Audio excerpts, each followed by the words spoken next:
gives them all the nutrients they require. The fat content is very important in their diet because they are birds that now live in the ocean. And so they need to have a nice layer of insulation under their feathers to keep them warm in the cool waters. Now, as we have just left summer, the water is still pretty warm. But these little guys will live in the ocean in the wintertime when the water is much cooler. You will notice that the penguins do eat in the water, and that is because that's their natural hunting ground. They are fishermen, and they will head out into the ocean and search for food.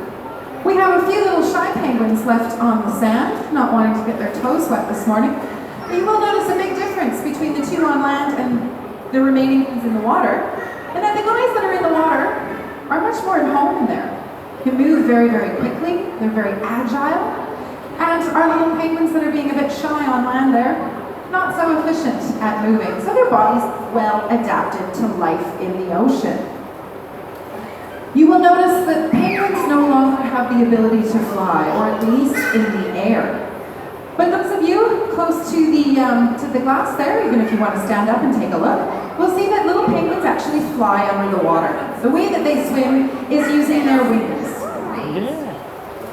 So that is how they move around in the water. However, on land, of course, they just walk. They have a couple of other adaptations that allow them to live as birds in the ocean. And one of them is their skeleton. So the birds that we usually see that fly through the sky have a really, really light bone structure, or even a hollow bone structure. And that's to allow them to take flight up into the air.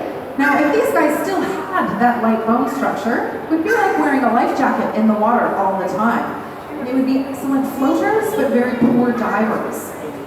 So their bone structure has changed, and they have an incredibly dense skeleton. So they're quite heavy compared to other birds, and that of course allows them to dive down deep in search of food. Now, penguins do wear tuxedos. All penguins have a light-colored belly and a dark-colored back. In the case of the little penguins, their back is actually a very dark blue color. This is actually important and not just a fashion statement. So this is a dual-color camouflage system. Camouflage is, of course, the process of blending in with your environment so that you can hide and avoid predators. So if you can imagine that you were an aerial predator, maybe a big seagull flying sky, looking for something yummy to eat, you'd be looking down against the dark color of the surface of the water.